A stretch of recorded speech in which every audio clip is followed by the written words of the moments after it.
Hey, Lana. Long time no see. What's it been? 8 years? Allison?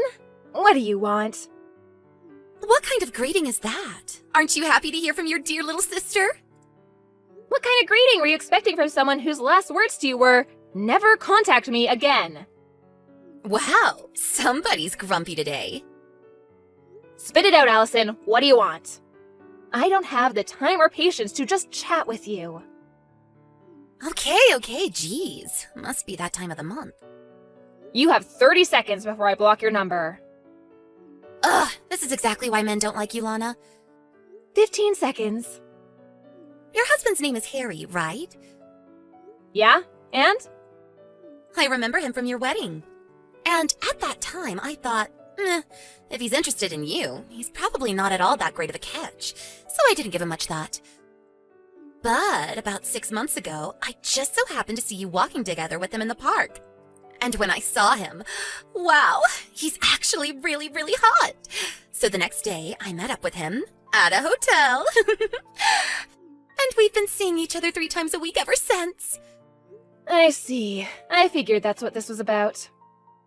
Wait, aren't you surprised? Our divorce was just finalized today. Apparently he met the love of his life and needed to live his truth. So it was you, huh? I guess that makes sense. Oh, I guess I don't have to explain it then. That saves me a bunch of time, LMAO. It is what it is. I've already got a new place to live set up, and I'm gonna move my stuff in tomorrow morning. So if you're gonna move in with him, do it tomorrow afternoon. Roger that. Man, you don't have any luck, do you? I'm prettier than you, more charming than you. Our parents love me more than you. You must have known that. You left home right after graduating from high school. And now it's happening to you again. Harry chose me over you as his true love. So, now you're getting pushed out of another house where no one loves you. Don't worry, I'll take real good care of Harry for you.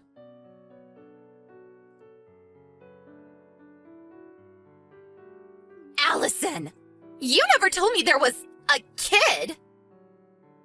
Oh, yeah, her. Wait, you really didn't know? No! When I brought my stuff to Harry's house this afternoon, there was some little girl watching TV in the living room. The girl with a bob haircut and a mole on her chin? Yes, that girl. That's Harry's daughter, Natalie. What's the deal here? Don't kids always go with their moms in a divorce? Not always. In our case, it made sense for Natalie to stay with Harry, so she did. If you want more details, go ask Harry yourself. It's none of my concern anymore. Hold on. You mean I'm gonna have to deal with this kid in the house? She's just gonna get in my way. If you don't like it, you can always break up with him. We got married today. That was fast. Well, I'm busy moving into my new place, so I'm gonna go. Lana, you have to do something about this. You take the kid. How are we supposed to enjoy our life as newlyweds with some kid in the way?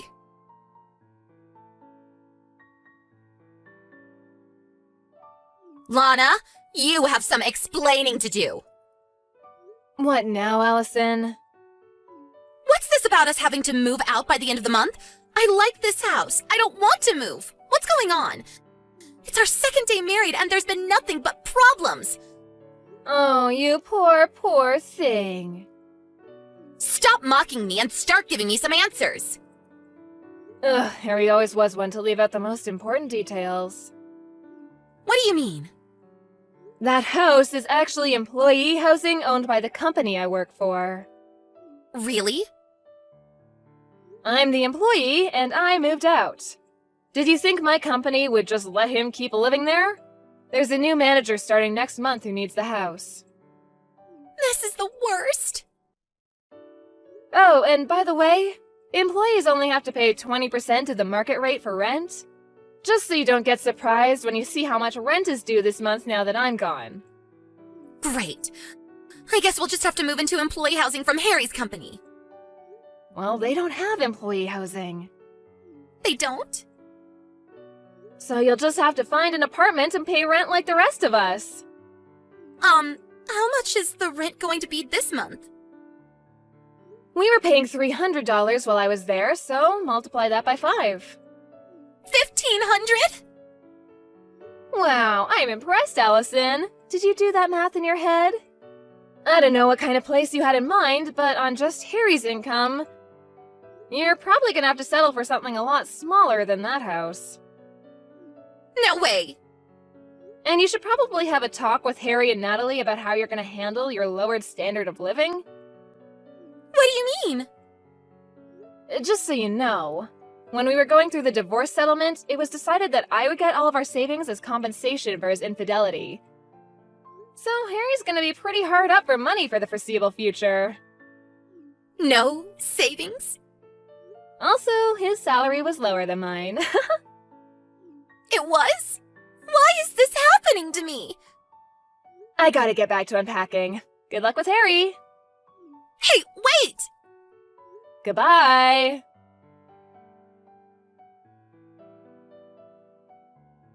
Hey, Lana, didn't you forget something? Something really important? Did I leave something behind in the house? No, not something. Someone. What? Child support. Child support? You gotta pay child support for Natalie. She's your kid, so pay up. You'll be hearing from my lawyer soon enough. Let's see, $200,000 should be enough. I'm not paying a cent. Excuse me? Allison, I have no legal obligation to pay child support for Natalie. But you're her mother. Ugh, didn't Harry tell you anything? Tell me what? I don't believe this. First, go ask Harry about Natalie. This is something for him to explain, not me. Huh?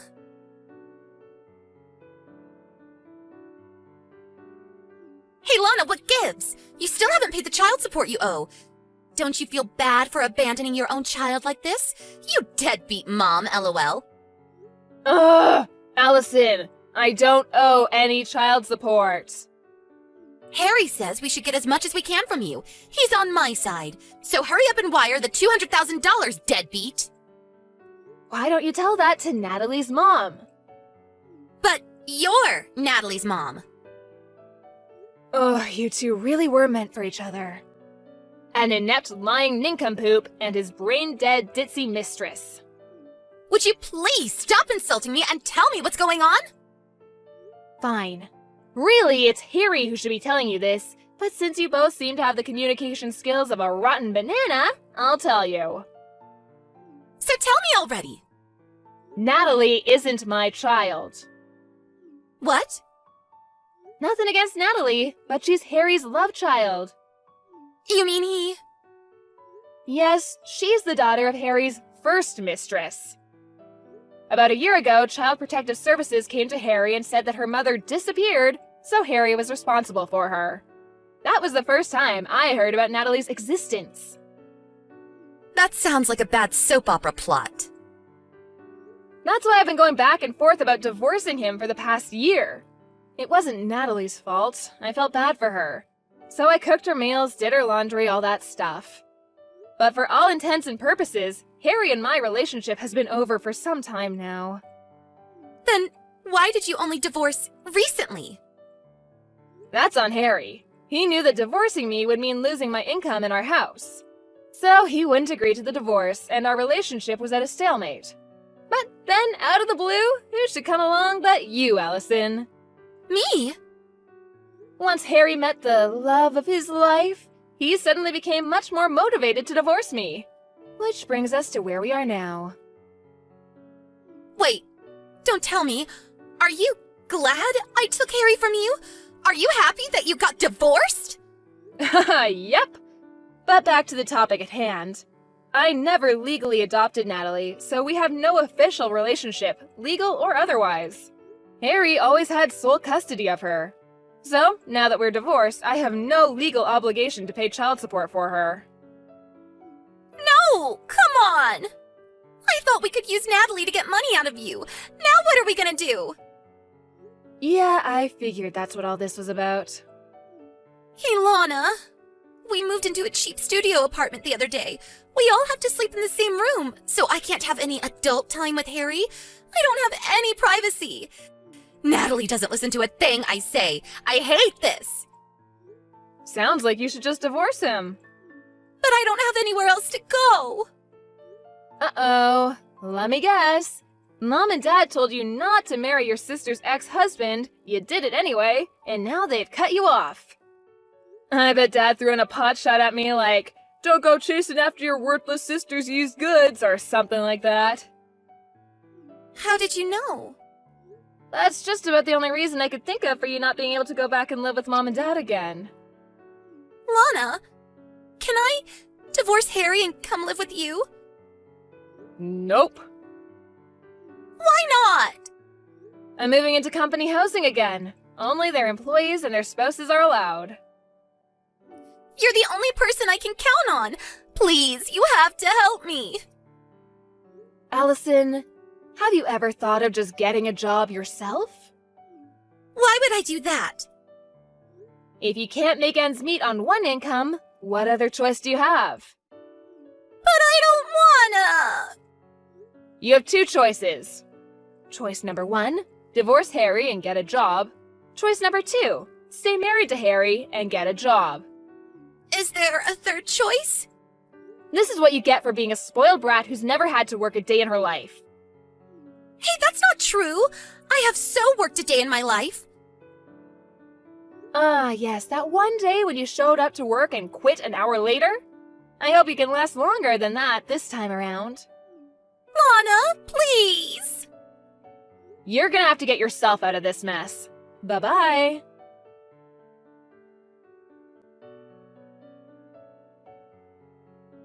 A few months after my divorce, my parents called me for the first time in about 10 years. They graciously invited me to move back in with them and take care of them once they got too old to take care of themselves. I guess they were planning on having Allison take care of them, and they only asked me since she wasn't an option anymore. I said no and hung up. Also, apparently Allison is infertile. I guess she should have thought twice about messing around with so many guys in her younger years. Those chickens came home to roost.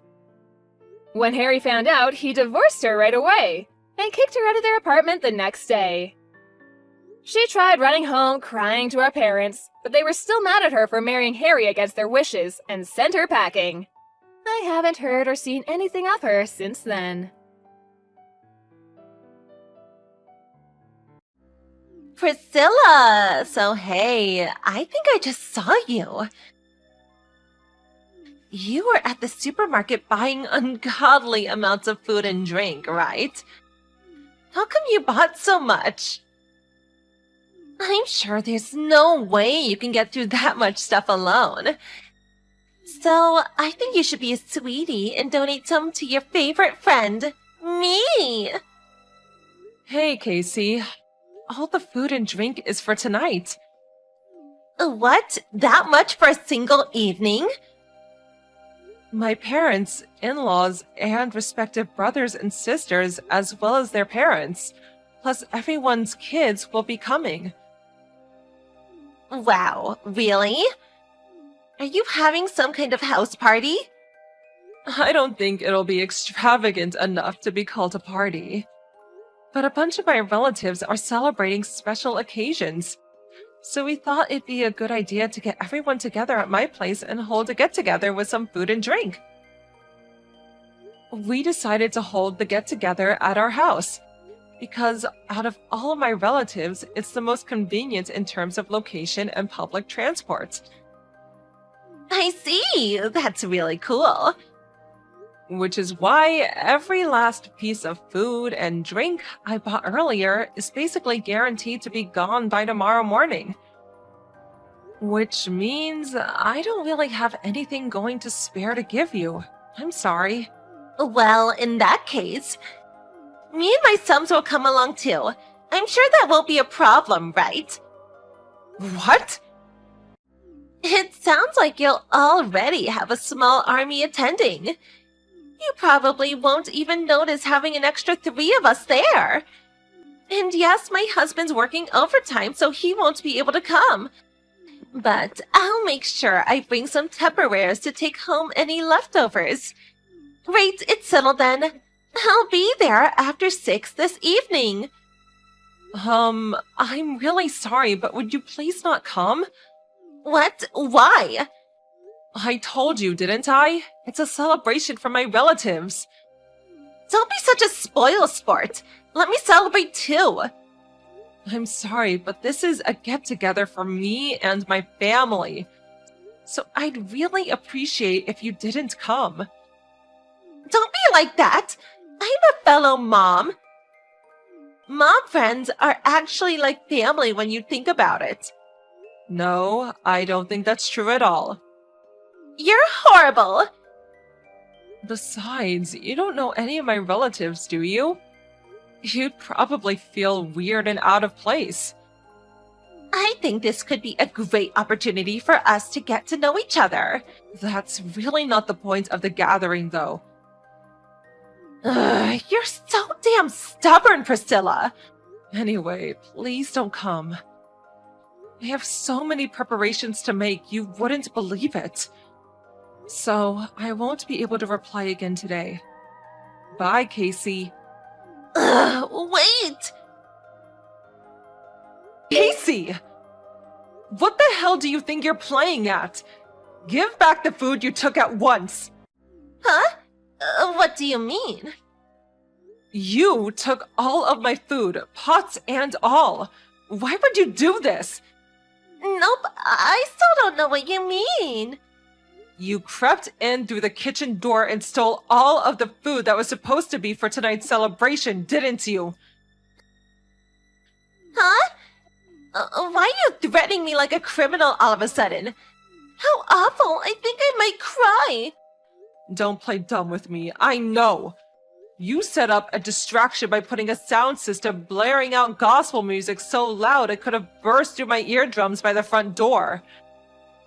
Then when I went to see what the hell was going on, you took your chance and crept into the kitchen amidst the chaos. After I turned the music off and got back into the kitchen, everything was gone, including the 2 stew pots I had simmering away at the gas. When I checked the fridge, even the cake I had stored in there was gone. You can say what you like, but you don't have any evidence I did that? To think you immediately suspect one of your closest mom friends. You're so mean, Priscilla. I'm telling the other moms about this. You'll be finished. No more moms meetings invite for you. I'll tell them what a horrible person you are. Suddenly accusing one of your friends of theft and treating them like a criminal without any proof. Proof? I have proof. Huh? There's a CCTV camera in the car park behind our house. Our kitchen door is clearly visible in the frame. Oh, no way. By the way, one of my relatives is responsible for managing that car park, which means I was able to get access to the footage basically straight away after giving them a call. Wait a sec. When I checked it, there you were carrying away my pots and the cake from the fridge out of my kitchen door, as if they were your very own. Then I saw you putting them in the back seat of your own car. That wasn't me. It was probably just someone who looked like me. Plus, CCTV footage is notoriously bad quality. There's no way you can make out someone's face with grainy footage like that. They just had a bunch of new state-of-the-art cameras with excellent resolution installed. Guess what that means? We also saw your number plate. My car got stolen. That's interesting because my husband just saw it parked up neatly in your drive when he got back from work. The same car we see parked up there every day was in the usual spot. Not a thing out of the ordinary. Well, that's because I rented out the same model after my old one got stolen. Why does it have the same number plate then? Well, It doesn't look good, does it, Casey? Look, I'm willing to forget this ever happened if you bring back the food and cake you stole immediately. So what's it gonna be? It's gone. Huh? I don't have it anymore. What? How could you not have it anymore? It wasn't even that long ago. I told you, the stew pots, the cake, they're all gone. What? Wait a second. There was enough for well over 10 people between both of the stew pots. The cake wasn't exactly small either. Do you seriously expect me to believe you eaten what would have taken over 10 people an entire evening to get through in such a short space of time? It's all over the back of my car. Huh? Well, I was driving home with all the food you gave me in the back of my car. A cat jumped out of nowhere into the middle of the road. When I panicked and slammed on the brakes, the food went all over the place. All of it. The pots flew off the seat and the stew went everywhere. The cake went flying too. Now the back of my car is a sloppy, mushy mess. I have no idea how I'm going to get all of these stains out. Oh my god. This whole thing is all your fault! If you didn't make the food, this never would have happened. What? If you didn't go bragging to me about Little Miss Important in the first place about how you had all these relatives coming over, or how you were gonna make all this delicious food, or about how you were gonna have such an amazing night, like you were oh so trendy and popular, it never would have happened. What the hell? Bragging? You were the one who messaged me. We wouldn't have even spoken otherwise. You made me feel jealous, so I politely asked if I could come along with my boys, who would have been all over the moon, but you refused. There was nothing I could do about it if you didn't want me there, so I accepted. But I didn't see any harm in taking just a little. But for myself, since you probably wouldn't eat it all anyway. And now, because of you, my car's a sloppy, stinking mess. Why am I being blamed for this? Are you completely detached from reality? Because you're the one who ruined my car by making all that food. I wish you never cooked anything at all. Ugh, it's all your fault. You will be covering all the cleaning costs. My car will be spotless. I will also be demanding compensation for the mental anguish you've caused me. Don't think you're getting away with what you've done. You've gone so far off the deep end. I don't even know how to reply anymore. By the way, What? my father-in-law's birthday was one of the occasions we were supposed to be celebrating today. Huh? Your father-in-law's birthday? Have you not figured out what I'm getting at yet? Well, you know how my father-in-law is your husband's boss? You remember that, right? For real? For real. Don't tell me you didn't know. No, wait. You have to be kidding me. Is your father-in-law seriously my husband's boss? If you don't believe me, how about you try asking your husband? My husband just phoned me from work. He said he got an urgent call from his dad in the middle of a business meeting. Oh my god. On top of whatever fate awaits your husband, apparently the police are already on their way. The police? You got the police over some stew and cake? You're blowing this way out of proportion. I really don't think I am. What you did was theft, plain and simple. Theft is a crime, and guess who deals with crimes? That's right, the police. Please, stop it! I'm so sorry, I'll do anything. Just make it stop. My husband will divorce me. Why would you care about your husband finding out? Oh, wait. Could it be that you're actually aware that what you did was wrong? Something tells me that things are about to get very difficult for you, Casey. But I kindly ask that you never come anywhere near me, my family, or my cooking ever again.